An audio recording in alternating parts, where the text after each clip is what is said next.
हम्म।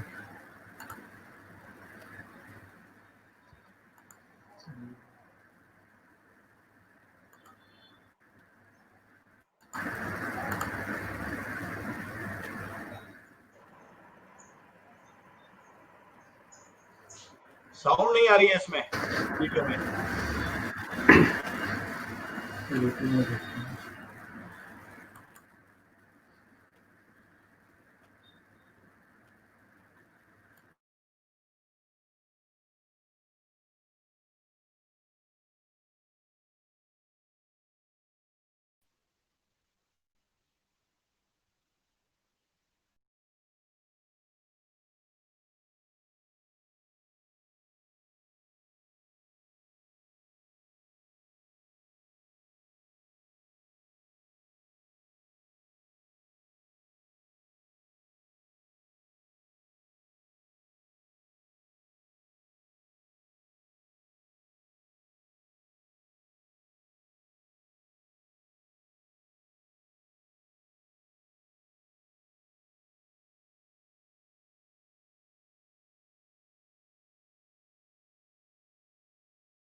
नमस्कार, the teacher show के तीसरे एपिसोड में आपका स्वागत है। साथियों, आज हम आपके लिए एक विशेष कार्यक्रम लेकर के आए हैं। मैं आपको बताना चाहूंगा, और आप जानते भी हैं कि सिद्धार्थ जब बुद्ध हो गए तो वो शुद्ध हो गए, और उन्होंने उंगलीमाल जैसे डाकू को भी साधु के रूप में परिवर्तित कर दिया। और रत्नाकर नाम के डाकू को जब महर्षि नारद की संगत मिली तो वो रत्नाकर से महर्षि वाल्मीकि हो गए। संगत हमेशा रंगत लाती है। और राजकीय इंटर कॉलेज मोती नगर जनपद नैनीताल के शिक्षक, अंग्रेजी के शिक्षक मोहन जोशी जी को जब स्वामी रामदेव जी की संगत मिली तो वो मोहन जोशी से मोहन योगी हो गए।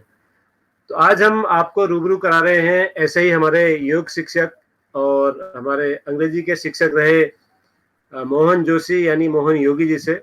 जोशी जी, आपका बहुत बहुत स्वागत है द टीचर शो में। हम बहुत बहुत आज धन्यवाद। आपको पूरे देश और प्रदेश के दर्शकों से रूबरू करा रहे हैं। हमारे साथ आज रोज की तरह मौजूद है the teachers show. Speaker speaker किसी का ऑन हो तो प्लीज सर ऑफ कर लीजिएगा, साउंड इको हो रहा है।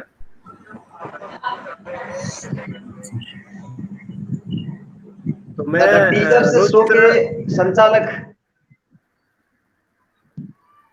आदरणीय डॉक्टर जी और सह संचालक हैं बहुगुणा जी, और हमारे सामने दिख रहे हैं हमारे सीसीआरटी के पूर्व डायरेक्टर और बहुत ही सरल स्वभाव के हमारे गिरीश जोशी जी, गुरुजी हमारे, बहुत बहुत प्रणाम गुरुजी आपको।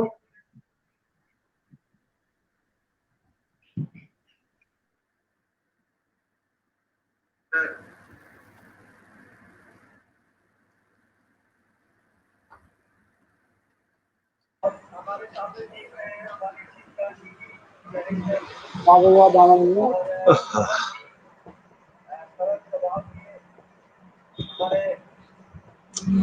जोशी जी के साथ कुछ शायद नेटवर्क में समस्या है, वो जल्दी हमारे साथ फिर से जुड़ रहे हैं। जी जी, आ रही, फिर से जुड़ चुके हैं जोशी जी। तो सर, मैं आज का कार्यक्रम हम शुरू करें। हम बहुगुणा जी और मिर्ची बाबा हमारे, उनका स्वागत करते हैं कार्यक्रम में। जोशी जी रोज की तरह दिल्ली से हमारे साथ लाइव हैं।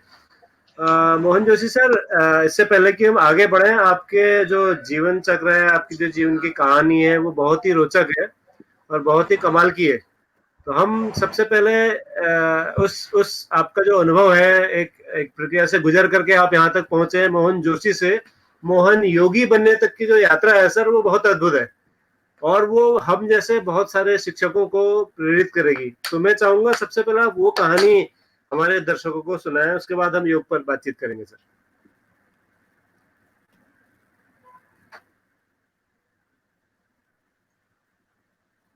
आप सभी लोगों का डॉक्टर जोशी जी सहित आदरणीय हमारे गुरुजी जोशी जी बैठे हैं, हमारे पूर्व डायरेक्टर सीसीआरटी के, आपको प्रणाम करते हुए, जैसे कि डॉक्टर भट्ट जी ने अभी बोला कि मोहन जोशी से मोहन योगी बन गए, इसकी कहानी क्या है। तो कहानी संक्षेप में ये है कि आपने परिचय दे ही दिया है। मैं आज से लगभग 20 साल पहले, 2000 की बात अगर मैं करूं, तो उस समय मैं जीआईसी मोती नगर में हुआ करता था टीचर।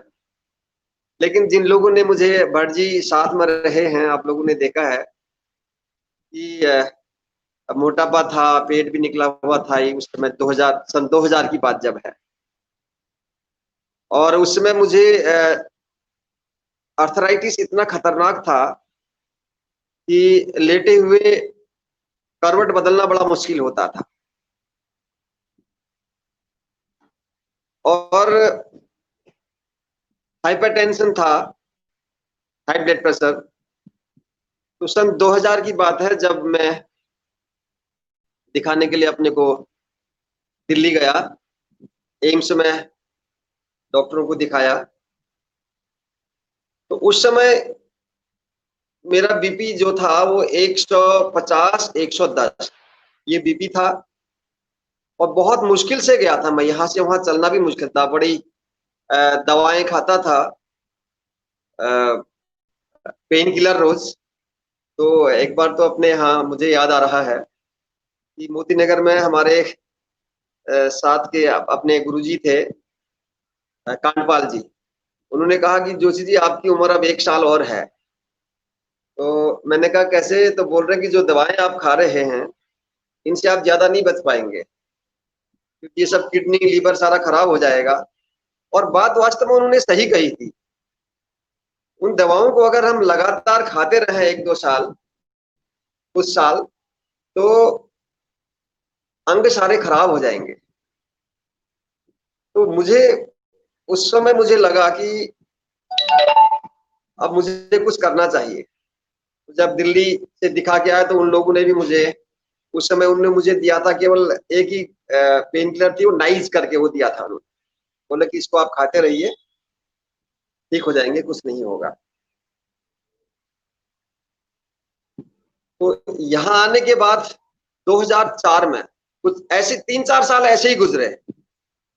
कभी दवा खाई, कभी नहीं खाई, कभी कुछ और किया। तो 2004 में पता चला कि योग भी कुछ चीज है।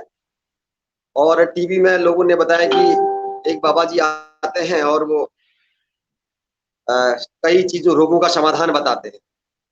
और और कई लोग अपने अनुभव उसमें बताते थे कि मुझे दर्द था, ये ठीक हुआ, किसी की डायबिटीज ठीक हुई। तो ये बहुत सारी लोग जानकारी दे रहे थे, तो मैं बड़ा उत्सुक हुआ देख करके। तो मैंने निश्चय किया कि मैं भी शिविर एक बार करके आऊं हरिद्वार में। तो मैं पूरा परिवार सहित मैं गया। उस समय ये पतंजलि योग पीठ नहीं बना था, ये सतपाल महाराज का आश्रम बन रहा था उन दिनों, वो नया नया ही था। तो उस पे स्वामी रामदेव जी ने, वो बहुत बड़ा सा हॉल था, उसको उस समय किराए में लेकर के, तो वहां पर वो शिविर चला। एक दिन लेट पहुंचा और अंदर वो भी नहीं मिल पाया कि अंदर जाकर के सही जगह बैठने का। तो हमने ऐसे ही दूर बैठ करके हम लोगों ने वो शिविर किया परिवार सहित। तो वहां से करने के बाद थोड़ा बहुत कभी किया, थोड़ा नहीं किया, इस तरीके से चला। तो 2006 में तो मैंने अंदर से एक होता ना कि कभी कभी एक कुछ अंतरात्मा की आवाज निकलती है। तो अंतरात्मा की आवाज तो मेरे भीतर से भी आई कि नियमित रूप से योग कर लो और बिल्कुल ठीक हो जाओगे एकदम। तो मैंने 2006 में ये निश्चय किया कि मैं भूखा रहूंगा लेकिन योग नहीं छोड़ूंगा। मैंने 2.5 घंटा 3 घंटा रोजाना करना शुरू किया। जैसे बताया गया था, बहुत सारी कई सारे मैं किताबें भी पढ़ने लग गया। स्वामी जी के तो बताए हुए आसन थे, उनकी बुक्स भी ली, उनको भी पढ़ा। तो लगातार जब करते रहा तो देखा कि 1-2 महीने के बाद ही बहुत अंतर आने लग गया। और फिर करते करते क्या कि वो अपना दिनचर्या ही बदल गई। खाने पीने का तरीका, सोचने का तरीका, वो बहुत सारी चीजों में बदलाव आ गया। क्या खाना है, क्या नहीं खाना है, क्या उपयुक्त है, क्या अनुपयुक्त है, वो सारी चीजें अपने भीतर से ही आवाज निकलने लगी कि भाई ये ठीक है, ये ठीक नहीं है, ये चीज खाया जाए, ये ना खाया जाए, ये किया जाए, ये ना किया जाए। ये सारी चीजें भीतर से ही वो आवाज अपने आप निकलने लगी और मैं वैसे करता गया। और फिर 2007 से तो मैंने पब्लिकली लोगों को सिखाना शुरू कर दिया, शिविर लगाने शुरू कर दिया। 1 साल के अंदर 2004 से लेकर के 6 तक थोड़ा कम किया लेकिन काफी कुछ सीख गया। 6 से 7 के बीच 1 साल में मैंने बहुत मेहनत की। और उस 1 साल के भीतर मैं सारे बिल्कुल पूर्ण रूप से स्वस्थ हो गया। बीपी मेरा जब भी चेक किया तो हमेशा वो 120/80 निकले। बॉडी भी स्लिम हो गई। और कई जो अर्थराइटिस आदि कई तरह की जो बीमारियां थी वो सब दूर। मैंने 2007 से फिर योग लोगों को सिखाना शुरू किया कि मैंने ये सोचा कि जो चीज मुझे मिल गई है, अब मेरा धर्म यह है कि मैं लोगों को इसे बांटूं। मन में एक विचार आया कि मुझे किसी प्रेरणा से जो चीज मिली है और मुझे इससे इतना लाभ हुआ है कि जिसके बारे में ये सोचते थे कि अभी 1-2 साल बचेगा, नहीं बचेगा ज्यादा। और उसको मुझे भीतर से लगा कि मुझे तो इतना एक नया सा शरीर मिल गया है और एक नया सा जीवन मिल गया है। सारा सोचने का तरीका बदल गया। सेवा का भाव अपने भीतर आ गया। तो मैंने सोचा कि मैं नियमित रूप से अब लोगों को योग सिखाया करूं। 2007 से मैंने योग सिखाना आरंभ किया। बहुत शिविर लगाए हल्द्वानी में, जगह जगह आसपास के गांव में। लोग जानते हैं, उन दिनों बहुत अखबारों में भी आया रहता था। तो ये भावना तो आ गई, लेकिन 2010 में जब जब एकदम परिवर्तन जिसको बोलते हैं, जैसा कि आपने कहा जोशी से योगी बन गए। योगी तो आदमी उस दिन ही बन जाता है जिस दिन उसके भीतर की प्रेरणा जागृत हो जाती है। भीतर से, अंतरात्मा से उसकी आवाज निकलती है कि अब तू योगी बन जा। ये अंदर से आवाज निकलती। 2010 में अक्टूबर में स्वामी रामदेव जी का शिविर हुआ था हल्द्वानी। और उस समय फिर 2007 में जिला समितियां, प्रांत समितियां, पतंजलि योग समिति करके ऐसा बना करती थी। तो मैं टीचर रहते हुए उसमें भी इन्वॉल्व हो गया। बड़ा इंटरेस्ट था मुझे सिखाने का और बहुत लोगों को जागरूक करने का। तो उसमें मैं भी एक जिले में एक जिला स्तरीय मंत्री करके एक पद होता था पतंजलि योग समिति का, वो बन गया था।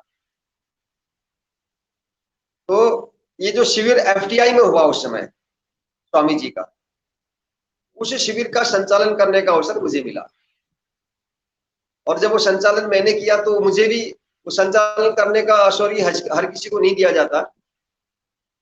तो मेरे बारे में भी सुना होगा, ऊपर जो हमारे अधिकारी होते हैं प्रांत स्तर के, ऊपर के स्तर के, तो मेरा नाम दिया गया कि संचालन ये करेगा। मैंने संचालन किया। तो संचालन करते ही जैसे ही मैं स्वामी जी महाराज से आशीर्वाद लेने गया तो वहीं पर उन्होंने कहा कि बेटा बहुत बढ़िया, कहाँ गए हो, क्या करते हो, ऐसा थोड़ा बहुत पूछ लिया वहां।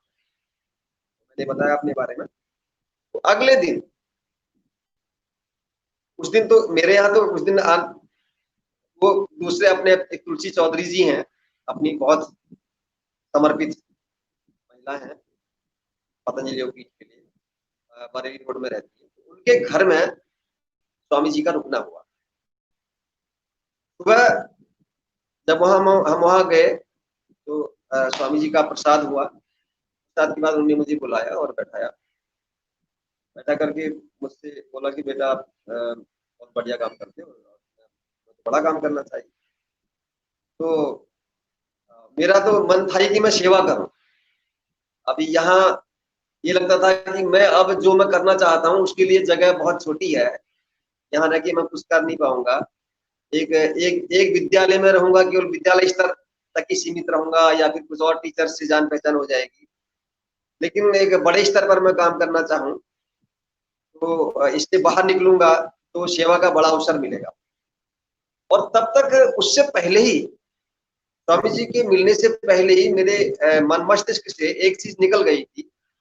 जैसा कि अक्सर लोग ये कहते हैं कि उससे पहले हम भी सोचते थे कि इतना हमारा इंक्रीमेंट लग गया, इतना तनख्वाह बढ़ गई, इतना ये बढ़ गया। तो बाद में मुझे ऐसा लगता था कि तनख्वाह बढ़ के क्या हो जाएगा, ज्यादा पैसे मिलने से क्या हो जाएगा। ये सारी चीजें ऐसा मन में भाव आते थे कि अच्छा सर, जितना मिले संतुष्टि का भाव आने लग गया। हेलो। फिर तो स्वामी जी से मैंने बोल दिया कि स्वामी जी मैं कोई भी सेवा के लिए तैयार, मैं तो जॉब तक भी छोड़ने को तैयार। फिर उससे अगले साल अप्रैल 2011 में मुझे फिर पूरे राज्य का दायित्व दिया गया। और तब तक अंदर से ही मैं ऐसा बन चुका था कि कई लोगों ने मुझसे कहा कि तुम नौकरी छोड़ रहे हो, इतनी गवर्नमेंट जॉब है छोड़ रहे हो, तुम्हें वो नहीं लग रहा, बुरा नहीं लग रहा है। तो आप यकीन मानिए कि मैंने बीआरएस लेने के लिए भी मुझे आरटीआई का सहारा लेना पड़ा। और मैंने ऐसे टाइम में बीआरएस लिया जबकि एक संगठन बड़े बुरे दौर से उस समय गुजर रहा था। हेलो।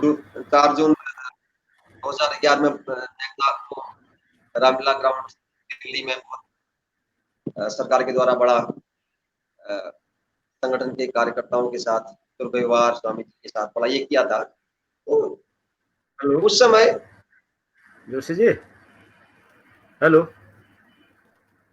हेलो, जोशी सर, मेरी आवाज पहुंच रही सर आप तक?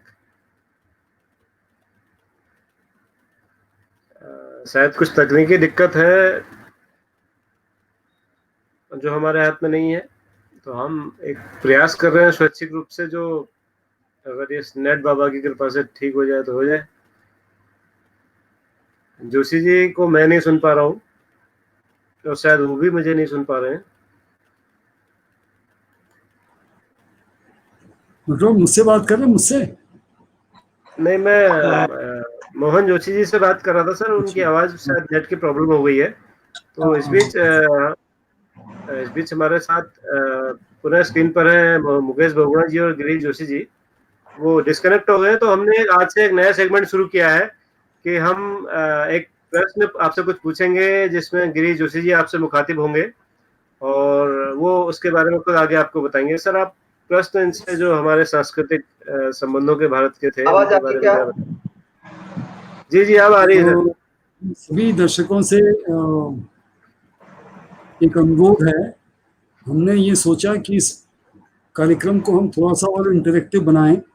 आज इसका तीसरा दिन है तो हम इसमें एक एपिसोड को ऐड कर रहे हैं। भट्ट जी का, बहुगुणा जी का मेरा एक सहमति थी कि हम इसमें रोज भारतीय संस्कृति को लेकर 5 प्रश्न पूछा करेंगे और सभी दर्शक प्रयत्न करें कि वो उत्तर दें। तो आज हम 5 प्रश्न रखेंगे। तो भट्ट जी, मैं कर सकता हूँ 5 प्रश्न अभी रख दूं? हेलो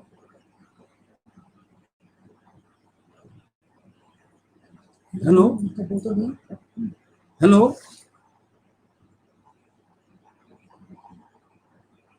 हेलो आप सवाल करिए सर, सवाल हेलो। करिए। हाँ जी, आप सवाल करिए सर। 5 प्रश्न ये हैं कि भारतीय संस्कृति परंपरा में छांदस किन्हें कहा जाता है? पहला प्रश्न है आज का कि भारतीय संस्कृति परंपरा में छांदस किन्हें कहते हैं? प्रश्न नंबर 2 ये है कि कोविद, बड़ा प्रचलित शब्द है, कोविद और कृतिन में क्या संबंध है? कोविद और कृतिन में क्या संबंध है? तीसरा प्रश्न है, रामायण में 7 कांड हैं। आज मंगलवार है और पूरे देश में, पूरे विश्व में जगह जगह सुंदरकांड का गायन हो रहा होगा। सुंदरकांड को सुंदरकांड क्यों कहा जाता है? प्रश्न नंबर 3 है कि रामायण के सुंदरकांड को सुंदरकांड क्यों कहा जाता है? हेलो। प्रश्न नंबर 4 है कि चरक मुनि ने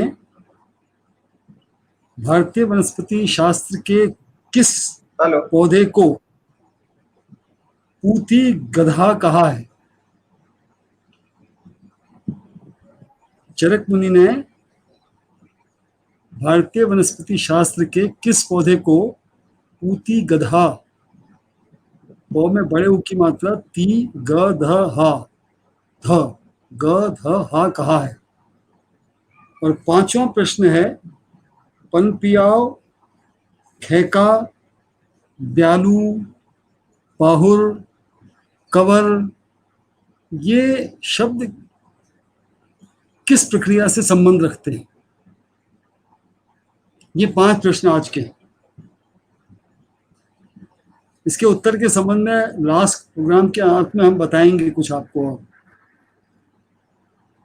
प्रश्न लिख के दे सकते हैं, टाइप कर सकते हैं, जो आंसर देना चाहे वो दे सकता है ऑनलाइन।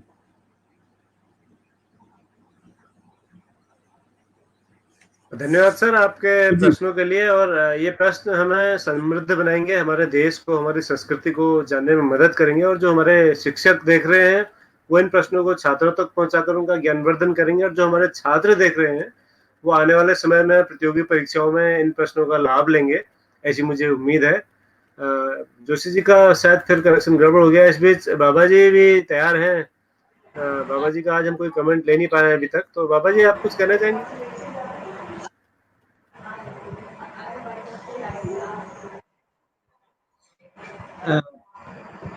नहीं, इस पे ये जो इश्यूज हैं इन पे कमेंट वगैरह करना, अरे दिक्कत आ रही है।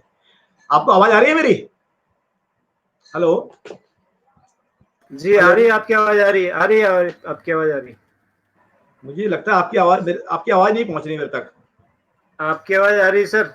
वो जला, अच्छा अच्छा, लाइट जला, आ रही है आपकी आवाज, आ रही। तू फोन में क्या कर रहा है यार? नेटवर्क चला जा रहा, मत कर, उसको बंद कर, लाइट जला, आ जाएगी। मैं ये आ रही सर कहना, मैं मतलब इस माध्यम से जोशी जी यहाँ पे बैठे हुए हैं, सीसीआरटी के जो पूर्व जो निदेशक हैं, हमारे बहुत सारे शिक्षक साथी और हमारे शिक्षा विभाग के बहुत सारे लोग इस कार्यक्रम को देख रहे हैं।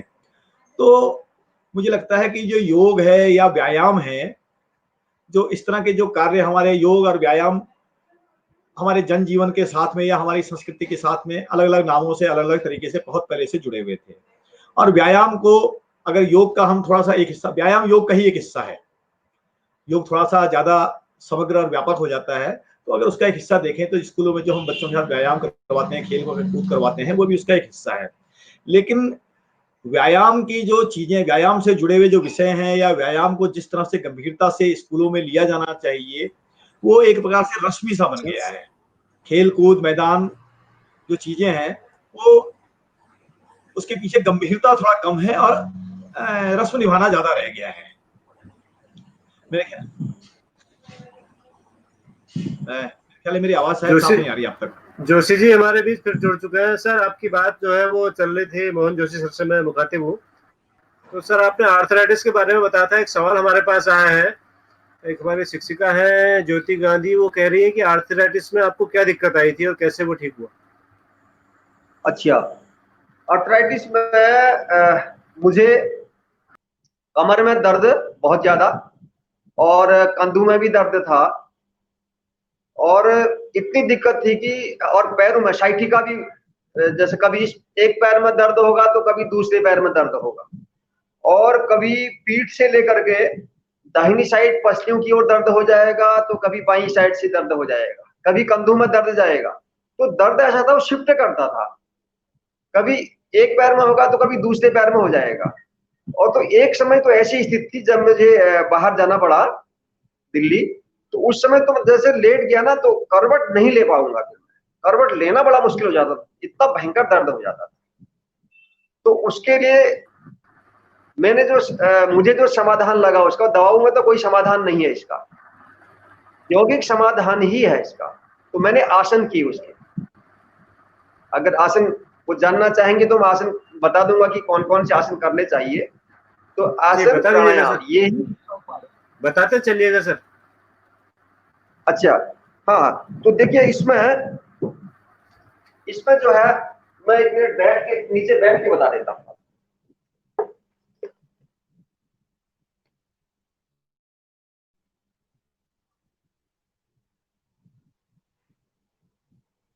देखिए, कहीं पर भी शरीर में दर्द हो तो कुछ चीजें तो ऐसी हैं जो हर किसी ने करना चाहिए, कोई कर भी सकता है, हर कोई, छोटे से लेके बूढ़े तक हर कोई कर सकते हैं।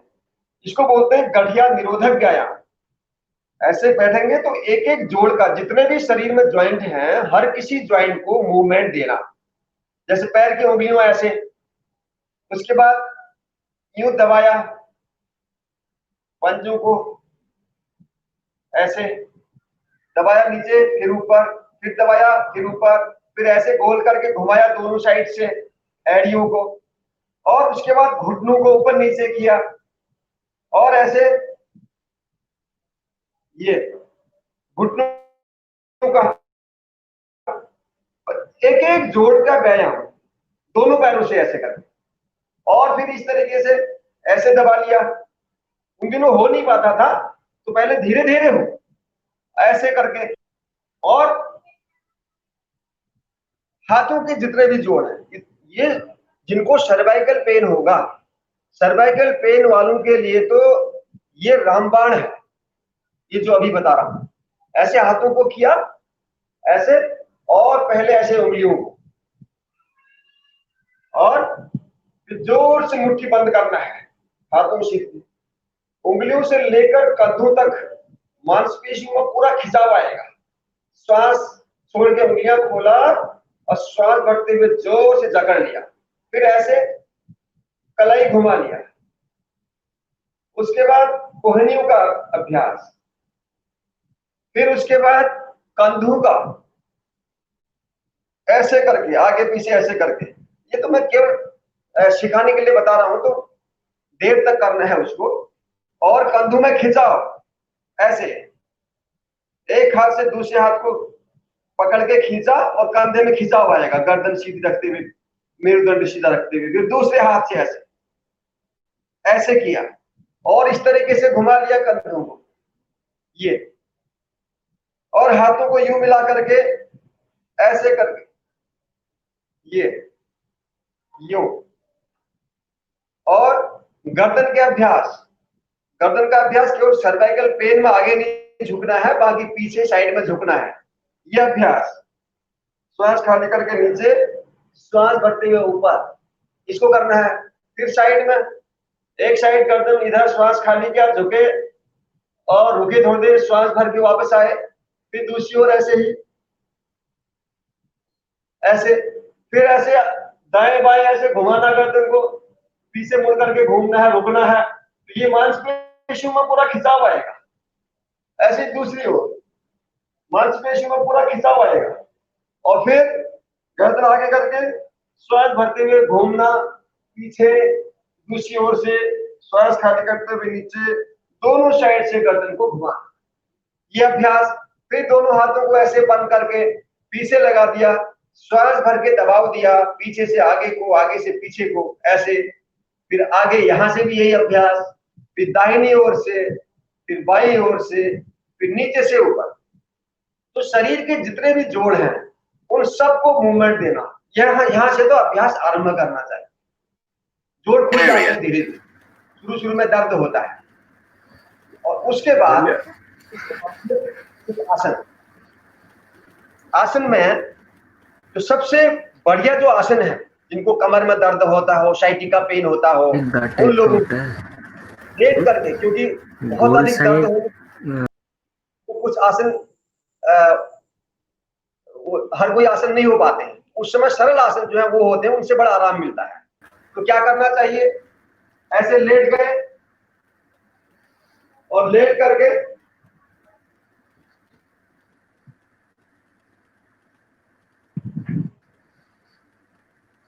ऐसे लेट गए और घुटनों को ऐसे मोड़ लिया, दोनों हथेलियों को शरीर के बगल में रख लिया और हिप्स जमीन में लगे रहेंगे, कंधे भी जमीन में।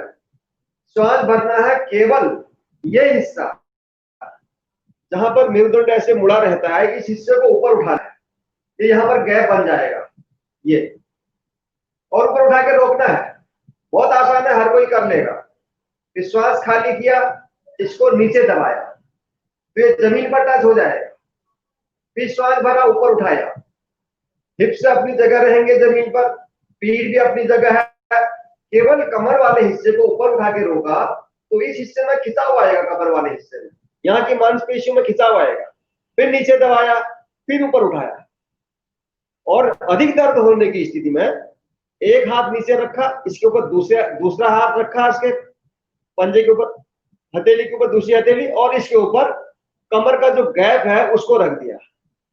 तो फिर ऐसे रुके रहे थोड़ी देर, तो कम से कम 2 मिनट से लेकर के 2 मिनट, 3 मिनट, 4 मिनट तक एक एक अभ्यास को। ये कटी उत्तानासन बड़ा लाभकारी है कमर के लिए, मेरुदंड के लिए। अच्छा, दूसरा बड़ा सरल सा अभ्यास देखिए, मरकटासन का अभ्यास। पैरों को मोड़ना है और हाथों को दाएं बाएं ऐसे फैला देना है, और दोनों घुटनों को इस तरीके से धीरे धीरे जमीन पर रखेंगे, ऐसे रखेंगे जमीन पर, ऐसे, और दूसरी ओर गर्दन दूसरी ओर रखेंगे, कमर का ऊपर का हिस्सा और गर्दन दाहिनी ओर, बाईं ओर घुटने हैं तो दाहिनी ओर गर्दन जाएगी, ऊपर का हिस्सा मुड़ेगा दाहिनी। तो जो मेरुदंड है उसको इस तरह, नीचे का हिस्सा इधर, ऊपर का हिस्सा इधर,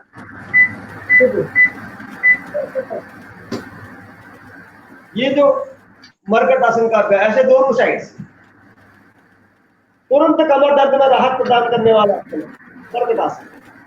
और इसका दूसरा अभ्यास कर लेंगे तो पहले थोड़ा फासला कर लेंगे, और इसमें एक घुटना जमीन पर, दूसरा घुटना एक इसके टखने में लगेगा, तले में पैर की, और ऊपर का हिस्सा दूसरी ओर। तो आप देखेंगे कमर में खिंचाव होगा, पेट की ओर मांसपेशियों में खिंचाव होगा, ऐसे ही दूसरी साइड से। तो बहुत सारे आसन हैं, और एक दो केवल 2-3 आसन जो बहुत सरल है, जो हर कोई कर सकता है, जिनसे वो पूरा लाभ ले सकता है। चाहे साइटिका पेन हो, चाहे कमर में दर्द हो, चाहे मेरुदंड की दिक्कत हो, तो एक एक पैर को केवल जमीन से 1 फीट ऊपर, दोनों हथेलियां शरीर से लगी हुई यहाँ पर, और पैर को केवल 1 फीट ऊपर उठा करके ऐसे रोक के रखता है, देर तक रोकना है ऐसे 1 मिनट तक, कम से कम आधे मिनट तो कम से कम रुकना है। शुरू में दिक्कत होगी, फिर धीरे धीरे बढ़ जाएगा समय, आधे मिनट से लेकर के 1 मिनट, बाद में 2-2 मिनट ऐसे रोकना है अपनी सामर्थ्य के अनुसार। फिर ऐसे दूसरे पैर से करना है,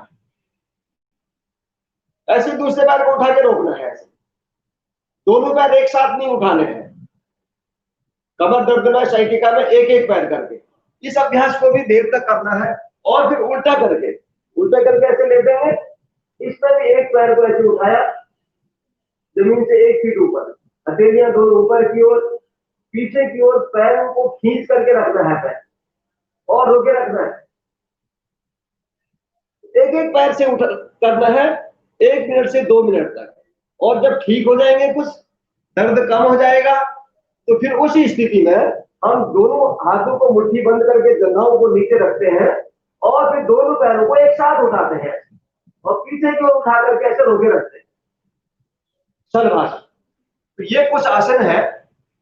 और बाद में फिर खड़े बैठ करके एक आसन और बता देता हूं, बैठ करके सर आसन। हाँ बोलिए भट्ट जी। समय की भी थोड़ा सा, जी सर आप बहुत अच्छा बता रहे हैं सर, बहुत मजा आ रहा है, लेकिन थोड़ा हम क्या करें, बहुत मजबूर है, समय की थोड़ा सा बाध्यता हमारे साथ है। अभी हम आगे कुछ सवाल आपके लिए आए सर, हम इनको लेते हैं। कुछ सवाल आए हैं, हम लेते हैं। रूपा बिष्ट पूछती है कि पित्त संबंधी रोगों के लिए क्या कौन से योगासन होंगे और डाइट क्या होनी चाहिए। और जिग्नेश पटेल पूछते हैं कि एलर्जी पित्त संबंधी, आपकी स्क्रीन पे सर लिखे हुए आ रहे हैं सवाल, पित्त संबंधी रोगों के लिए, पित्त के रोगों के लिए। अच्छा हाँ, और जिग्नेश पटेल गुजरात से पूछ रहे हैं सर कि एलर्जी का कोई उपाय है क्या योग में। और साथ में हमारे दिल्ली से हैं अपूर्व पंत जुड़े हुए। अपूर्व पंत सर पूछते हैं कि माइग्रेन का क्या उपाय है योग में। अच्छा ठीक है जी। देखिए मैं सारी चीजों का एक साथ बता देता हूं। तो सबसे पहले देखिए, किसी भी तरीके की बीमारी हो, चाहे शारीरिक बीमारी हो या मानसिक हो, हर किसी के मुख्यतः 5 कारण हैं। उन कारणों को दूर कर देंगे तो बीमारी अपने आप दूर हो जाएगी। पहला कारण जो होता है वो है अप्राकृतिक आहार और अप्राकृतिक दिनचर्या। आहार हम में से 95% लोग जानते नहीं हैं कि हमने आहार कैसा लेना है, आहार कैसा लेना है वो नहीं जानते हैं। तो इसलिए देखिए नियम क्या है, शरीर को अगर स्वस्थ रखना है तो 80% हमने एल्कलाइन फूड लेना चाहिए और 20% हमने एसिडिक फूड लेना चाहिए। तो लेकिन हम लोग उल्टा करते हैं। परिणाम यह होता है कि शरीर के भीतर एसिड जमा हो जाता है, गंदगी जमा हो जाती है, शरीर के भीतर जहर जमा हो जाता है, विजातीय तत्व जमा हो जाते हैं, और वही कारण है समस्त रोगों का।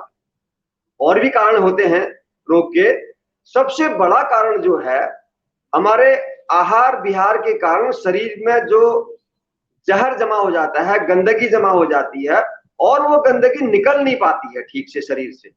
यद्यपि प्रकृति ने व्यवस्था दी है कि शरीर में अगर पाचन आहार का ठीक से नहीं हो पा रहा है तो उसको शरीर बाहर फेंकता है। तो प्रकृति ने 4 अंग दिए हैं हमको भगवान ने, मल के रास्ते, मूत्र के रास्ते, और त्वचा के रास्ते पसीने के रूप में, और फेफड़े के रास्ते श्वास प्रश्वास के रूप में। तो ये 4 उत्सर्जी अंग हैं जहां से शरीर की गंदगी बाहर निकलती है।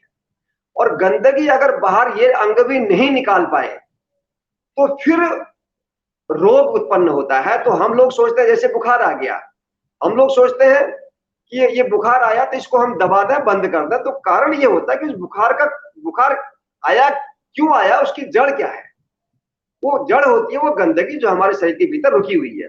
तो चाहे पित्त की समस्या हो, चाहे माइग्रेन की समस्या हो, इन सारे चीजों का कारण होता है हमारे भीतर जमा हुआ विजातीय तत्व, या जिसको हम जहर बोल सकते हैं, वो गंदगी बोल सकते हैं। इस गंदगी को हमारे शरीर ने ठीक तरीके से बाहर फेंक देना चाहिए था, लेकिन शरीर फेंक नहीं पाया। इसलिए नहीं फेंक पाया कि हमने अप्राकृतिक भोजन किया है। आहार हमने जो प्राकृतिक होना चाहिए था, जो शरीर ने लेना चाहिए था, वो नहीं लिया, तो हमने गलत तरीके से आहार लिया है। तो उसका परिणाम यह है कि शरीर में गंदगी इकट्ठा होगी और उसको बाहर हम ठीक से नहीं फेंक पा रहे हैं।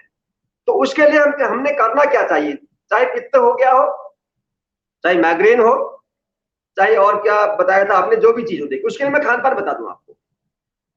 माइग्रेन वाले भी सुन लीजिए और पित्त वाले भी सुन लें, और कोई बीमारी हो कोई भी। अगर हम बीमार हैं और हमने स्वस्थ बनना है, तो ये तय कर लीजिए हमने कि अपने आहार में परिवर्तन करना पड़ेगा। आहार हमने क्या करना है वो मैं आपको बता देता हूं। कुछ आहार जो क्षारीय होता है वो हम लें, अधिकतम क्षारीय भोजन लें। शरीर से गंदगी साफ करने वाले भोजन लें, शरीर में गंदगी जमा करने वाले भोजन ना लें। जैसे हम अधिकतर तला हुआ भोजन करते हैं, हम जहां भी पार्टी में खाना खाते हैं, चाहे कितना ही बढ़िया बना हो, सारा भोजन ऐसा होता है जो शरीर में आपकी गंदगी को जमा करने वाला होता है, एसिडिक होता है पूरा भोजन। तला हुआ, तला भुना भोजन कोई भी एसिडिक होता है। मैं आपको 3 जहरों के नाम बता दूं। सफेद चीनी जहर होता है, ये खाली केवल ये शरीर में गंदगी पैदा नहीं करता, ये जहर का काम करती है। तो हम सब लोग चीनी खाते हैं दैनिक जीवन में, हम तो नहीं खाते, लेकिन अधिकतर 99% लोग खाते हैं। चीनी जहर है, मैदा जहर है, और तीसरा जहर मैं बताऊं तो आपको आश्चर्य होगा सुन करके, सफेद चावल जो हम खाते हैं उसको भी प्राकृतिक चिकित्सा के अंदर जहर बोला जाता है, क्योंकि बहुत ज्यादा एसिडिक होता है। कारण क्या होता है कि चावल में से जब मिल से जब चावल बाहर निकल के आता है, उस चावल की जो परत होती है, जिसको कण बोलते हैं, उसको निकाल दिया जाता है और फिर वो चावल एसिडिक बन जाता है। इसलिए या तो चावल उस पर परत लगी हुई हो, कण सहित चावल हो, तब तो ठीक है, नहीं तो वो चावल एसिडिक होता है। तो ये 3 सफेद जहर बोले जाते हैं, तो इनसे बचना चाहिए। और क्या क्या चीज से बचना चाहिए? जो एसिडिक भोजन कौन सा है वो मैं बता दूं। उनको आपने 20% से ज्यादा नहीं लेना चाहिए एक स्वस्थ व्यक्ति को, और जो बीमार व्यक्ति है उनको तो एसिडिक भोजन छोड़ देना चाहिए। कौन कौन से हैं? चीनी, चावल, मैदा, और कोई भी दालें जो छिलका रहित होती हैं। सारी दालें एसिडिक होती हैं जिनमें छिलका नहीं होता है, और आटा अगर चोकर युक्त नहीं है तो एसिडिक हो जाएगा। तला हुआ भोजन, सारे मसाले, ये सारी चीजें एसिडिक होती हैं। ऑयल और फैट भी एसिडिक होता है, घी तेल ज्यादा मात्रा में लेंगे तो वो भी एसिडिक होता है, तो जो शरीर में गंदगी पैदा करने वाले होते हैं। अब शरीर से गंदगी दूर करने वाला भोजन कौन सा है? क्षारीय भोजन कौन सा है? एल्कलाइन भोजन कौन सा है जिसको हमने लेना चाहिए? वो भोजन है फल, सभी प्रकार के फल और सब्जियां। फल और सब्जियां, फल ज्यादा असरकारक है, सब्जियां फिर उससे कम है, क्योंकि सब्जियां, फल और सब्जियां सारी एल्कलाइन होती हैं, कुछ को छोड़ करके। जैसे आलू, जो जमीन के अंदर उगने वाली जो सब्जियां हैं, आलू है, अरबी है, ये ज्यादा इनमें कार्बोहाइड्रेट होता है। फिर भी और चीजों की तुलना में फिर भी ठीक है, लेकिन ये फल और सब्जियां ये शरीर से गंदगी को दूर करने वाली चीजें होती हैं। इसलिए आप लोगों ने देखा होगा हमारे यहाँ जब फास्ट रखते हैं, व्रत रखते हैं, तो उसमें फलों का सेवन करने का विधान था पहले। लेकिन असली उपवास क्या होता है वो तो हमारी नजरों में जो उपवास होता है वो तो पूर्ण उपवास होता है। लेकिन फिर भी अगर हम फलों का सेवन करते हैं तो फल भी शरीर से गंदगी को दूर करने वाली चीज है। ये क्षारीय होते हैं, सब्जियां क्षारीय होती हैं, और अंकुरित दालें वो क्षारीय होती हैं। और अगर दूध पीना है तो 1 उफान का दूध हो। गाय का दूध अगर 1 उफान का होता है, जो पशु घास खाने वाला पशु है, और उसको हम बार बार न उबालें। आप लोगों से भी मैं ये कहना चाहूंगा कि दूध, जो भी हम दूध का प्रयोग करते हैं, आप दूध तो पीते ही हैं जैसा भी आता है, घर में तो गाय किसी की है नहीं, लेकिन जैसा भी आता है उस दूध को बार बार नहीं उबालना चाहिए। अब दूध आपने एक बार उबाला, उसको फ्रिज में रख दिया, खराब ना हो इसलिए, तो दोबारा जब आप उसको गर्म करें तो केवल नॉर्मल टेम्परेचर तक गर्म करें ताकि आपकी पीने लायक हो जाए। तो बार बार अगर उसको उबालेंगे तो जितनी बार उबालेंगे उतनी बार ज्यादा वो एसिडिक होता चला जाता है। तो नंबर एक, तो पहली बात तो ये है कि इन सब लोगों ने जिनको कोई भी रोग है उनको क्षारीय भोजन लेना चाहिए। अब मीठे में आप कहेंगे कि मीठे में चीनी मना तो क्या खाए, शुद्ध गुड़ खाइए, शहद लीजिए, ये क्षारीय है, लाभकारी है। इसलिए इन क्षारीय भोजन को लीजिए अधिकतम। और मैं तो ये सलाह दूंगा कि सुबह का नाश्ता त्याग दीजिए, पराठे खाना बंद कीजिए, पूरी पराठे बिल्कुल बंद कर लीजिए जिनको भी ऐसी सब कोई भी बीमारी हो। और सामान्य 40-45 साल से ज्यादा उम्र किसी की अगर हो गई हो तो वो अपने भोजन में वो क्षारीय भोजन शुरू कर दें।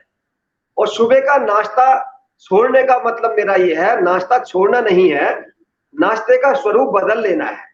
नाश्ते में केवल फल सब्जियां लीजिए, फल लीजिए, सलाद लीजिए, अंकुरित अन्न लीजिए, कोई ड्राई फ्रूट ले सकते हैं जैसे मुनक्का, खजूर, ये आदि चीजें ले सकते हैं। इसको खाना शुरू करिए। दिन में चाहे डायबिटीज वालों के लिए भी बहुत अच्छी दवा है ये।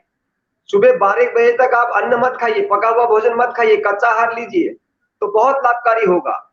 और दिन का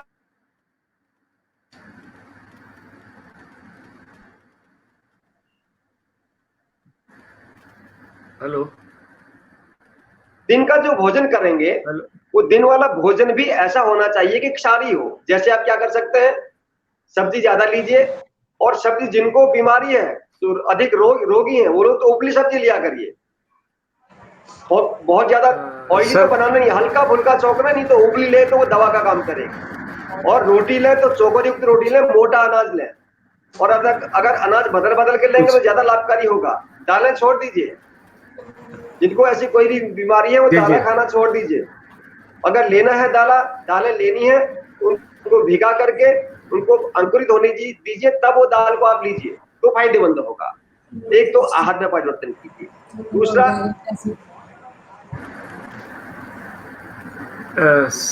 हेलो हेलो मुझे लग रहा है कि मोहन जोशी जी कुछ तकनीकी समस्या के कारण हमारे संपर्क में नहीं है। तो हम बहुत अच्छा उन्होंने हमें विवरण दिया, खासकर भोजन के संबंध में। और भोजन ही सारे रोगों की जड़ है, ऐसा कहा जाता है आयुर्वेद में अगर हम जाए तो। अभी हम आएंगे तो उनसे कुछ और सवाल करेंगे। कुछ और लोगों की समस्या है जो स्क्रीन में लिखी हुई आ रही है। लक्ष्मण मेवाड़ी पूछते हैं कि बढ़ती उम्र के साथ छोटी छोटी बातों से हम चिड़चिड़े हो जाते हैं, इस मनस्थिति से निकलने का क्या उपाय है। और कलकत्ता से मनीषा टीकादार पूछती हैं कि गुस्से को काबू में करने के लिए योग में कौन सी प्रैक्टिस है। और जिग्नेश पटेल गुजरात से पूछते हैं कि एलर्जी का कौन सा उपाय है योग में, प्राणायाम में। तो इस पर अभी हम जोशी से बातचीत करेंगे। इस बीच हमारे साथ हमारे स्पेशल विशेषज्ञ शिक्षा और संस्कृति को लेकर गिरीश जोशी जी हैं। उन्होंने जो सवाल पूछे थे उनमें से एक सवाल का जवाब हमारे पास आया है, आप अपनी स्क्रीन पर देख सकते हैं। तो मैं जोशी सर से पूछना चाहूंगा कि सर क्या ये जवाब सही है? ये हो सकता है सही हो, लेकिन मेरे विचार से नहीं। अच्छा ठीक है सर, तो सही जवाब हम कल सुनेंगे। हो सकता है हाँ, कल तक हमारे और कोई जैसे दर्शक रमावृष्टि श्रोता ने बहुत अच्छा इसका जवाब दे। प्रयास किया है, बहुत अच्छा प्रयास है। कल देखते हैं, कल 5 प्रश्न होंगे और आज के उत्तर होंगे।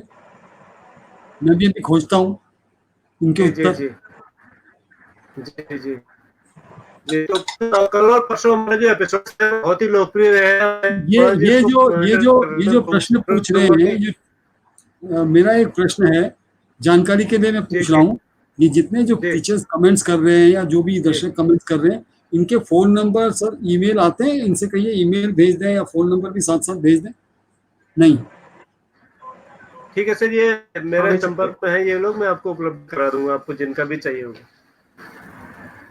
क्योंकि इससे तो बहुड़ा सर हमारे दर्शकों को जी जी निभर जी बताइए बताइए। हाँ सर आप हेलो जी, मैं बहुगुणा सर से अनुरोध कर रहा हूँ सर कि वो हमारे दर्शकों को बताएं कल परसों हमारे कार्यक्रम को कितने लोगों ने देखा और किस तरह के कार्यक्रम ये लोकप्रिय हो रहा है, ताकि हम ख्याल है कि कार्यक्रम शिक्षकों के बीच में काफ़ी, जो मैं इसको अक्सर शिक्षक जो हमारे ग्रुप है उसमें इसको शेयर करता हूँ और हमारे बाकी साथी भी शिक्षक साथी इसको शेयर कर रहे हैं। तो उसके हिसाब से अगर देखें तो परसों जो पहला दिन था, पहले दिन इसको लगभग 13,000 के आस-पास लोगों ने देखा था, दूसरे दिन भी 13-14,000 के बीच में आस-पास में देखा था। कल वाले कार्यक्रम को काफ़ी लोगों ने देखा, मेरे ख्याल 15,000 के आस-पास लोगों ने देखा। और इसके अलावा जो मैं कमेंट्स वगैरह, टिप्पणियाँ जो लोगों की आ रही हैं, मैं देख रहा हूँ मुंबई से, महाराष्ट्र से, पूना से, हरियाणा से, पंजाब से, बिहार से, झारखंड से, तो और भी लोग हमारे जो साथी जो हमारे हैं, वो भी इस कार्यक्रम से जुड़ रहे हैं। तो मुझे लगता है कि ये हमारा जो प्रयास है काफ़ी शिक्षकों तक पहुँच रहा है, और जब शिक्षकों तक पहुँच रहा है तो निश्चित रूप से बच्चों तक और अभिभावकों तक भी पहुँच ही रहा होगा। ऐसा मुझे लग रहा है। अभी अगर आप पे समय हो तो मैं इसी योगा के बारे में कुछ कहना चाहता था। जी, आप कोई सवाल करना चाहते हैं तो जोशी से करिएगा सर। इससे पहले मैं कुछ दर्शकों के सवाल है, मैं जोशी से जुड़ गए हैं सर। मैं हमारे समय की बाध्यता है। मैं मोहन जोशी सर, मेरी आवाज सुन पा रहे हैं? भट्ट जी, हेलो भट्ट जी, आप जी मेरे को जी सुन जी पा रहे हैं सर। क्या? हाँ जी, आप मेरे को सुन पा हाँ रहे हैं जी, क्या? बोलिए, आप बात कहिए जी, हाँ, कहिए। हाँ, मैं ये कहना चाहता था कि जो योग है और व्यायाम है, ये स्कूली शिक्षा का एक बहुत ही महत्वपूर्ण हिस्सा होना चाहिए। और स्कूल में जो व्यायाम का जो स्थिति है और या योग की स्थिति है, वो रस्मी तौर पे कुछ ज़्यादा है। व्यावहारिक रूप से या प्रयोगात्मक रूप से इसके पीछे जो एफर्ट होने चाहिए या प्रयास जो होने चाहिए, वो थोड़ा कम है। और अगर व्यायाम और योग को हम स्कूली शिक्षा में समग्रता की दृष्टि से, होलिस्टिक अप्रोच से अगर इसको शामिल करेंगे, तो बच्चों को भी फायदा होगा और शिक्षकों को भी फायदा होगा और बाकी जो कर्मचारी हैं हमारे, उनको भी फायदा होगा। मुझे लगता है कि इसके बारे में हमको जोशी जी यहाँ बैठे हुए हैं, तो जोशी जी इस बारे में ज़्यादा बेहतर सुझाव दे पाएंगे सरकार को भी, और इनके बहुत सारे मित्र एससीईआरटी में, डाइट में या अन्य शिक्षा विभाग के बड़े-बड़े जो हमारे पॉलिसी मेकर्स हैं, उनके साथ में इनके संपर्क है। तो मुझे लगता है जोशी जी इस मामले में ज़्यादा उपयोगी हो सकते हैं कि जो व्यायाम वाला हिस्सा है, जो व्यायाम टीचर्स वाला जो हिस्सा है और जो योगा वाला हिस्सा है, इसको क्लब करके इसके ऊपर कम से कम एक पीरियड इसको विषय के रूप में बनाया जाना चाहिए। ये बहुत अच्छी बात है। इसमें प्रकाश जावड़ेकर जी केंद्रीय मंत्री हैं, उन्होंने, और प्लस अभी जो निशंक साहब हैं और जो नई एजुकेशन पॉलिसी बना रहे हैं, उस पर बहुत महत्व दिया है इस बात को लेकर। आप मानेंगे कि ये एक माननीय प्रधानमंत्री जी का ही प्रयास था कि 21 जून को यूएनओ में उन्होंने पूरे विश्व भर के लिए विश्व योगा दिवस बनाया। उसी को ट्रांसलेट भी किया है। थोड़ा सा नई एजुकेशन पॉलिसी को आने दीजिए, जैसे उसका प्रारूप आएगा उसमें देखेंगे बड़े प्रेजेंट चेंजेस हैं, बहुत मनोरंजक उसमें चीज़ें डाली गई हैं। और मुझे उम्मीद है कि यदि वो policy in letter and spirit implement हो जाती है तो आपका कोई संदेह उसमें नहीं रहेगा। आप मानेंगे कि ये एक माननीय प्रधानमंत्री जी का ही प्रयास था कि विश्व योगा दिवस बनाया, उसी को किया। थोड़ा सा नई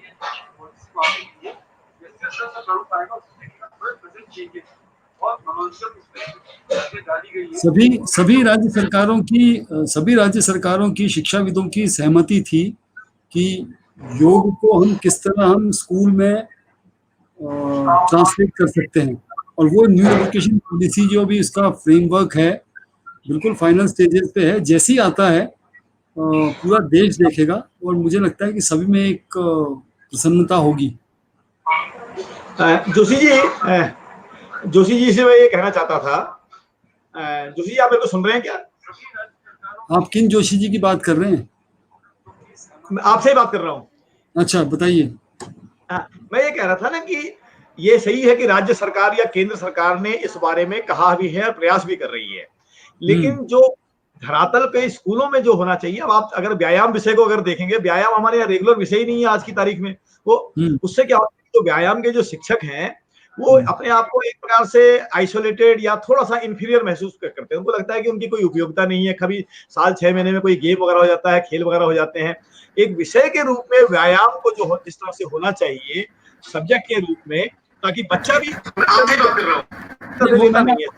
वो मैंने आपको बताया ना, जो अभी खेलो इंडिया खेलो की और जो दूसरे न्यू एजुकेशन पॉलिसी आने दीजिए, उसमें काफी प्रेजेंट चेंजेस हैं और बहुत नहीं, वो खेलो इंडिया में, जो मैं कहना चाहता हूँ, खेलो इंडिया में खेल बहुत हो जाता है, लेकिन जमीन में नहीं हो रहा है। खेल रहे हैं लोग, अधिकारी लोग या आंकड़ों आने के दीजिए। फाइलों बहुत खेल हो रहे हैं। शिक्षा नीति को आने दीजिए। तो ये शिक्षा नीति को आने दीजिए। खेलो इंडिया का खेल फाइल से निकल करके स्कूल के मैदान तक, व्यायाम शिक्षक तक, योग शिक्षक तक कैसे पहुंचे, इसमें आप ज्यादा बेहतर कार्य कर सकते हैं, मुझे लगता है। सभी का सार्थक प्रयास है और माननीय और प्रधानमंत्री जी तो बहुत ईमानदारी की इच्छुक हैं। आप जितनी भी डिबेट्स पढ़ेंगे, मानव संसाधन मंत्रालय के जो माननीय मंत्री हैं, उन्होंने, पूर्व मंत्री भी और ये मंत्री भी, वर्तमान में जो मंत्री निशंक साहब, सबने बहुत भूरी भूरी प्रशंसा की है जिस तरह से शिक्षाविदों ने योग को स्कूल कैलेंडर में डालने की पहल सजेस्ट की है। और ये आप मानेंगे कि शिक्षा नीति जो है वो एक राज्य सरकार का विषय है, राज्य सरकार के अधीन आता है, तो उसमें देखिए क्या हो सकता है। और जोशी जी से पूछ लेते हैं, मोहन जोशी जी से, मोहन योगी जी से, सर उनके अनुभव का लाभ ले लेते हैं। मोहन योगी जी हमारे साथ जुड़ रहे हैं सर। मोहन योगी जी इस बीच उनके कारण हम तक नहीं आ पाए हैं, तो इस बीच कलकत्ता से प्रणाम कह रहे हैं। 26 से ये हमारे महाराष्ट्र के बहुत वरिष्ठ शिक्षक हैं, ये भी आपको सर कह रहे हैं कि बहुत अच्छा है। योगी जोशी जी हमारे बहुत ही सक्रिय सदस्य हैं, शिक्षक हैं। ये कह रहे हैं प्रयास है और बहुत राज्य समिति ये कह रहे हैं कि बहुत ही अच्छा प्रयास है। बहुत सारे लोगों ने इस प्रयास को सराहा है। तो प्रेमा बेस्ट पूछती है कि वजन कम करने का तरीका क्या है, ये अभी जोशी साहब आएंगे दोबारा तो वो हमें बताएंगे। तो हम व्यायाम शिक्षा पर चर्चा कर रहे थे सर। हमारे यहाँ जो जिन विषयों को पढ़ाना और विषयों के साथ अनिवार्य होना चाहिए, मुझे लगता है कि संस्कृति और खेल या व्यायाम जिसे कहें या फिर योग की शिक्षा कहें, ये ऐसा एक विषय है कि जिसको हर विषय में शामिल करके प्राथमिकता से जो है उसको प्रभावी रूप से लागू किया जाना चाहिए। और शिक्षकों को, हर विषय के शिक्षकों को खेलों का प्रशिक्षण दिया जाना चाहिए और हर विषय के शिक्षक को योग, प्राणायाम और सांस्कृतिक गतिविधियों का शिक्षण दिया जाना चाहिए। मेरा ऐसा मानना है सर। आपकी क्या राय है इस बारे में?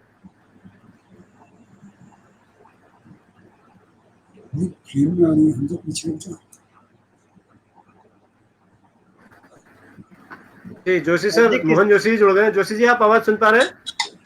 हाँ हाँ हाँ हाँ, क्या प्रश्न था आपका? कुछ सवाल थे सर। एक प्रेमा बेस्ट पूछती है कि वजन कम करने के लिए क्या उपाय अपनाना जाना चाहिए, और मनीषा टीकादार पूछती है कि वजन कम करने का, सर आपकी स्क्रीन लाइव कर रहा हूँ, आप देख लीजिएगा, वजन कम करने के लिए सर क्या उपाय होने चाहिए, ये पूछती है मनीषा टीकादार। अच्छा ठीक है, मैं बताता हूँ। अभी एक बहन का प्रश्न, दो प्रश्न और है सर,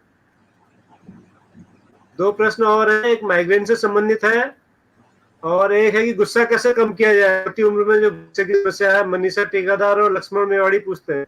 संक्षिप्त में सर, हमारे पास समय की बहुत सीमा है।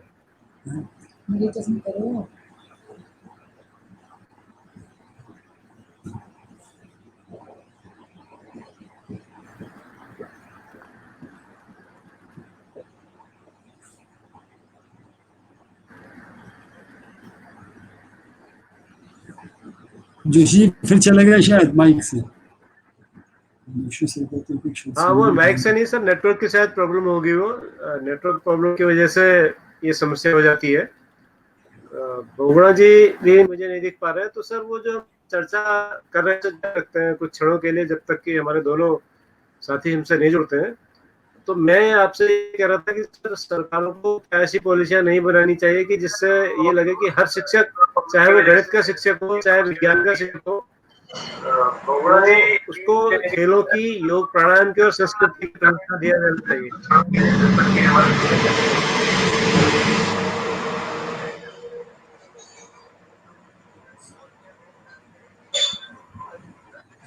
आपकी आवाज नहीं आ रही जी लाइव है। हाँ, क्या कह रहे हैं आप? आपकी आवाज नहीं आ रही थी। एक बार फिर से जी दोहराइए। आप चले गए थे थोड़ी देर के लिए शायद नहीं, ब्रेक, आपका आप कमर्शियल ब्रेक पर गए थे सर मुझे लगा। हाँ, आप दोहराइए Commercial- जी जी मैं ये कह रहा था सर, कमर्शियल ब्रेक नहीं था, वो बायो ब्रेक था, बायो ब्रेक। हाँ, मेरा सवाल आप सुन पाए सर जोशी सर? नहीं, मैं नहीं सुन पा रहा, कट रही हाँ, है मैं आवाज। दोनों से फिर से सर रिपीट करता हूँ अपना सवाल कि मैं ये सुझाव दे रहा था सर इस शो के माध्यम से हमारे नीति निर्माताओं को, चाहे वो प्रदेश के हों या देश के हों, कि हर विषय का शिक्षक, चाहे वो विज्ञान का हो, गणित का हो, भाषा का हो, उस शिक्षक को अपने प्रशिक्षण के दौरान खेलों की, योग की और सांस्कृतिक गतिविधियों की ट्रेनिंग अनिवार्य रूप से दी जानी चाहिए कि नहीं दी जानी चाहिए सर? बिल्कुल दी जानी चाहिए, बिल्कुल दी जानी चाहिए, लेकिन जो नई एजुकेशन पॉलिसी आ रही है ना भट्ट जी, उसमें आप देखेंगे बहुत इम्फेसिस दिया गया है योग को लेकर, कल्चर को लेकर। ये अब बाकी स्टेट पे डिपेंड करता है कि कैसे वो उसको इम्प्लीमेंट करेंगे, क्योंकि नीति हमारे देश में बहुत अच्छी बन जाती है, इम्प्लीमेंटेशन जो पार्ट है ना वो थोड़ा दिक्कत करता है। मैं हमेशा एक किस्सा कहा करता हूँ, जब राधाकृष्णन सर्वपल्ली राधाकृष्णन जी प्रेसिडेंट थे, एजुकेशन पॉलिसी उनके पास गई, तो प्रेसिडेंट हाउस में जब अप्रूवल के लिए, फाइनल अप्रूवल के लिए गई और संसद में 3 दिन बाद वापस आई, तो उसमें 3 शब्द लिखे हुए थे, इम्प्लीमेंटेशन, इम्प्लीमेंटेशन, इम्प्लीमेंटेशन। हम नीति बहुत अच्छी बनाते हैं, लेकिन लेकिन जहाँ तक उनको उसकी पालना है या परिपालना कह लीजिए, वो थोड़ा उसमें थोड़ा दिक्कत है। वो एक सबका प्रयास होना चाहिए, एक यज्ञ की तरह होना चाहिए, जैसे मोहन जोशी जी कह रहे थे ना, एक यज्ञ की तरह होगा तो सब ठीक होगा। जोशी जी आपका कहना सही है ना। अब नई एजुकेशन पॉलिसी आती है, उसमें क्या होता है, लेकिन मेरा सुझाव मतलब ये अगर इसके माध्यम से आगे तक ये देना है कि चाहे योग हो, संगीत हो, कला हो, अगर सरकार इसको वास्तव में इम्प्लीमेंट करना चाहती है तो करना तो अध्यापक ने है, शिक्षक ने है ना। अब बिल्कुल। विद्यालय में अगर कला का शिक्षक नहीं होगा, व्यायाम का शिक्षक नहीं होगा, संगीत का शिक्षक नहीं होगा, तो फिर ये रस्मी तौर पर बन जाएंगे। अच्छा, अगर ये तीनों शिक्षक मैं ये हो सकता है कि मैं एक बहुत बड़ी बात कह रहा हूँ आपसे, और मेरी हाँ, हमेशा बहस होती थी एनसीईआरटी में, जो भी जिनको भी मैं जानता था उनको, या अपने मंत्रालय में या मानव संसाधन मंत्रालय में, हम उसको योग शिक्षा कहें, संगीत शिक्षा कहें, ऐसा क्यों कहते हैं? हम उसको सांस्कृतिक शिक्षा क्यों नहीं कहते? सांस्कृतिक शिक्षा एक इतना व्यापक शब्द है जिसमें सब चीजें समाहित हो जाती हैं। उसको विज्ञान कह लीजिए, संस्कृति का हिस्सा है, गणित कह लीजिए, संस्कृति का हिस्सा है। जिसको भी हमने संस्कृति को बना दिया सिर्फ म्यूजिक, डांस, ड्रामा, थिएटर, वही सिर्फ संस्कृति है। विज्ञान संस्कृति नहीं है क्या? गणित संस्कृति नहीं है क्या? जोशी जी जो इससे जुड़ी हुई है, नहीं, चूंकि आप विभाग में रह चुके हैं और आप इस चीज को समझते हैं। कल हम जिनसे जोशी जी से बात कर रहे थे, वो इतने बढ़िया संगीत के आदमी थे, अभिनय बहुत बढ़िया करते हैं, बहुत बढ़िया कलाकार है, और वो आदमी पिछले 20 साल से सहायक अध्यापक है। हाँ। आप उसका प्रमोशन नहीं करके दे रहे हैं। तो आदमी का जो कर रहा है उसके उसपे भाई, हम चूंकि नौकरी में हैं, मैं नौकरी पेशा भी हूं, तो नौकरी के साथ में प्रमोशन, तबादला, ये सब चीजें एक स्वाभाविक रूप से जुड़ी हुई है। अब एक संगीत शिक्षक जोशी जी जैसा प्रतिभाशाली आदमी अगर 20 साल से एक ही जगह पे, एक ही पद पे रहेगा, तो निश्चित रूप से जो मोटिवेशन, स्टैग्नेशन आ जाता है सोचने के, है ना। तो ये व्यवस्था की कमियां हैं। हाँ, जो पहले दिन हमने बिष्ट जी को सुना था, पहले दिन कितना अच्छा, उन्होंने कितनी सरलता से साइंस जैसे गूढ़ विषय को उन्होंने कविताओं में ढाला। आप बिष्ट जी को ही देख लीजिए, बिष्ट जी जैसा सीनियर आदमी जिसने इतना प्रतिभा, मतलब अंतर्राष्ट्रीय, राष्ट्रीय स्तर पे प्रदर्शन किया है, वो आदमी प्रधानाचार्य नहीं बन पाया। वो प्रवक्ता से रिटायर हो गया बेचारा। 32 साल नौकरी करने के बाद में वो प्रधानाचार्य नहीं बन पाए। अगर ये आदमी यूरोप में होता,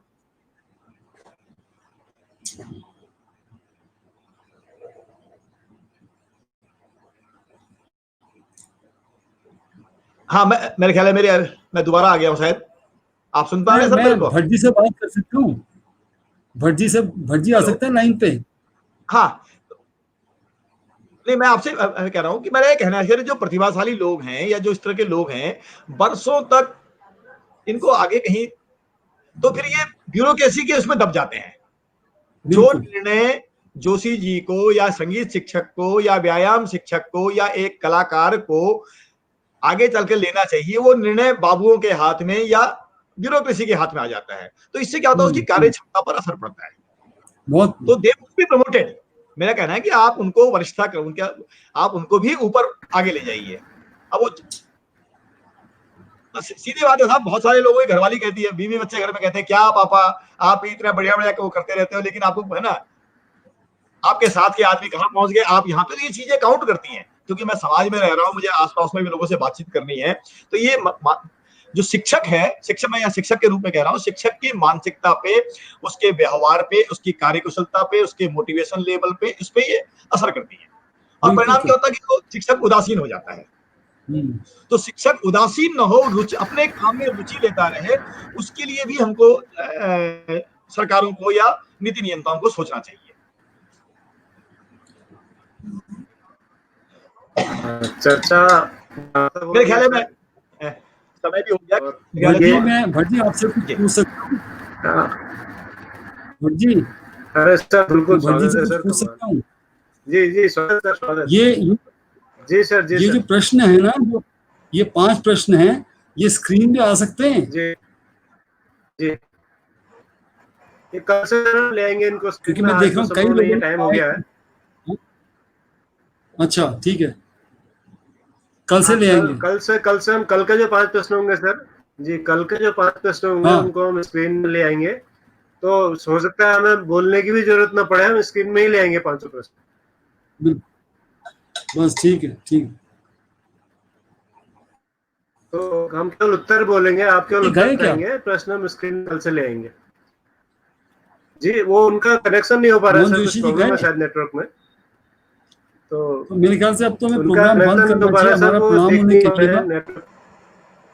जी जी उसी तरह बढ़ रहे हैं, उसी तरह बढ़ रहे हैं। तो मैं यही कहता कि आप ये जो चर्चा इस वक्त चल रही थी, जी जी ये जो चर्चा चल रही थी सर, खेलों को लेकर के, संस्कृति को लेकर, शिक्षा को लेकर बहुत चल रही थी। हम आप दोनों लोग इसमें बड़े अच्छे तरीके से अपने लोगों को साझा कर रहे थे। और होगा जी का एक अंतिम सेगमेंट हम रोज रखते हैं, मिर्ची मंत्रा। अगर कुछ मिर्चियाँ कुछ लाए हो लगा के लाए, हम विदा लेते हैं। इसके बाद भोपड़ा जी कोई मिर्ची है, लाल पीली हरी नीली?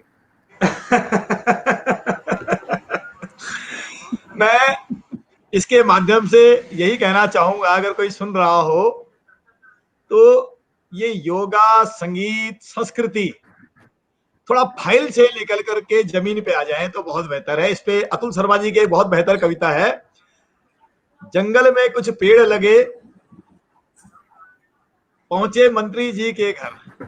जंगल में कुछ पेड़ कटे, पहुंचे संतरी जी के घर।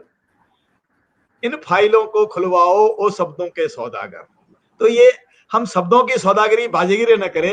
ये योग, खेल, व्यायाम, संगीत इस नीचे कैसे आए जमीन। मेरे स्कूल तक, मैं मुंडेश्वर के बहुत दूर के स्कूल में रहता हूँ। मैं ये हो सकता है कि देहरादून के स्कूल में या दिल्ली के स्कूल में ये हो, लेकिन जो दूर दराज के स्कूल तक कैसे पहुंचे, भले ही 5 बच्चे हो, 10 बच्चे हो, बच्चे की संख्या काउंट नहीं करती हो। 1 बच्चा हो मैंने वही पढ़ाना है, 10 बच्चे हो मैंने वही पढ़ाना है, 100 बच्चे हो मैंने वही पढ़ाना है। तो हर आखिरी बच्चे तक, जो गांधी जी ने कहा था कि आखिरी इंसान, हम यहाँ पे आखिरी बच्चे तक इन चीजों को कैसे ले जाए, अगर ले आए तो बहुत बढ़िया। नहीं तो साहब बातें करने के लिए तो बहुत बातें हैं, बहुत लंबी लंबी बातें कर सकते हैं। मुझे लग रहा है कि कोरोना की वजह से ना थोड़ा विचार में बदलाव आएगा। कोरोना की वजह से जी काफी बदलाव आप देखेंगे, मानसिकता पर, आपसी व्यवहार में। और जहां तक मुझे लग रहा है कि जो पढ़ाई है जी वो क्लासरूम इंटरेक्शन है। वो बीएड में, एमएड में जो पढ़ा हुआ है ना, वो तो चलो ठीक है, लेकिन जैसे टीचर क्लासरूम में पहुंचता है ना, इट्स ए ह्यूमन इंटरेक्शन। और जो मानवीय जो व्यवहार है ना, वो बहुत चेंज होता है किताबों से। जो बीएड एमएड में पढ़ के टीचर आता है, वो जब क्लासरूम के अंदर घुसता है तो वो एक मन का रिश्ता, मानवीय रिश्ता होता है, जिसको शायद उतनी अच्छी तरह किताबों में व्यक्त नहीं किया गया है बीएड एमएड के सिलेबस में। जोशी जी, किताबों से जिंदगी नहीं चलती, जिंदगी में किताबें लिखी जाती हैं। बिल्कुल। वाह। तो सर इस नोट के साथ हम समापन की ओर बढ़ते हैं, और मैं अपने सभी दर्शकों से कहना चाहूंगा, सभी श्रोताओं से सभी श्रोताओं से कहना चाहूंगा सर कि इस शो में रोज बने रहें, रोज बनकर टिप्पणियां करें, हमारा उत्साह बढ़ाएं। और ये टीचर्स का पहला शो है जो नेशन वाइड देखा जा रहा है, पूरे देश में देखा जा रहा है। आपकी स्क्रीन पर जो टिप्पणियां आ रही है वो कलकत्ता से। प्रश्नों के माध्यम से अपने परिवार को जोड़ें, उत्तर ढूंढें। बिल्कुल। तो आज आप राजस्थानी ड्रेस में हैं, घड़ी खम्मा शिक्षा से घड़ी खम्मा हुजूर, खड़ी गम्मा हुजूर, खड़ी गम्मा। तो मैं अपना वाक्य पूरा कर लूं सर, आप लोगों की अनुमति हो तो मैं अपना वाक्य पूरा कर लूं। मैं दर्शकों और श्रोताओं से कह रहा था कि अधिक से अधिक संख्या में आप हमारे साथ जुड़ें, अधिक से अधिक संख्या में टिप्पणियां करें। और ये पहला शो है जो पूरे देश में एक साथ देखा जा रहा है। इसमें पूरब में गुजरात से लेके पश्चिम में बंगाल तक, और उत्तर में हिमाचल से लेके दक्षिण में कर्नाटक, केरला और आंध्र प्रदेश तक के शिक्षक लगातार टिप्पणियां कर रहे हैं। कल हम फिर मिलेंगे एक नए प्रतिभाशाली शिक्षक साथी के साथ, और उनके बारे में मैं बताऊं कि वो हमें लोक की ओर ले चलेंगे, लोक चेतना की ओर ले चलेंगे, और लोक चेतना को हम शिक्षा और संस्कृति से कैसे जोड़ेंगे। लोक वाद्यों के बारे में हम जानेंगे, और बहुत गजब के वो शिक्षक हैं। उनसे हम उनके बातें सुने, अपनी बातें उनसे कहेंगे। और आज के जोशी सर ने जो सवाल पूछे हैं हम उनके जवाब भी कल सुनेंगे। तो आप सबको बहुत बहुत धन्यवाद। अपनी प्रतिक्रिया हमें देते रहिएगा, और जो भी लोग चाहते हैं कि उनकी टिप्पणियां सब लोग देख पाए तो मेरी वॉल पर आकर के, मेरी फेसबुक वॉल पर आकर के टिप्पणियां करेंगे। आप सबका बहुत बहुत धन्यवाद। शुभ रात्रि, नमस्कार।